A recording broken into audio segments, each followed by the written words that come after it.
আচ্ছা, ধরুন আপনার খুব তাড়া আছে কোথাও যাওয়ার, আর আপনার হাতে এত সময়ও নেই যে পরিপাটি রান্না করে বের হবেন। তো এই সিচুয়েশনে এই শর্টকাট এবং টেস্টি রান্নাটি করতে ভুলবেন না। প্রথমে মাছগুলোকে নুন হলুদ দিয়ে মেখে রেখে একটি কড়াইয়ে তেল গরম করে মাছগুলোকে ভেজে নেব।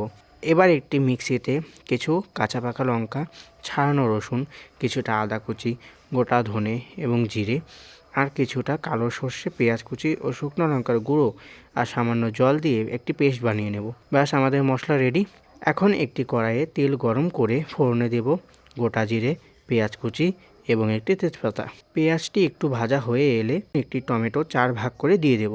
টমেটোটি হালকা একটু ভেজে 2 মিনিট পর মশলা পেস্টটি দিয়ে সামান্য হলুদ গুঁড়ো আর স্বাদ মতো নুন দিয়ে ভালো মতো মশলাটি ভেজে নেব। মশলা থেকে তেল ছেড়ে দিলে দিয়ে দেব জল। ঝোলটি একটু বেশিই দেব, কারণ পরে এটি শুকিয়ে যাবে। তো ঝোল ভালো মতো ফুটে এলে মাছ ভাজাগুলো দিয়ে সবশেষে ধনেপাতা কুচি দিয়ে নামিয়ে ফেলবো শর্টকাট আর টেস্টি এই সর্ষে রুই। ভিডিওটি কেমন লাগলো অবশ্যই কমেন্টে জানাবেন। দেখা হচ্ছে পরে একটি ভিডিওতে।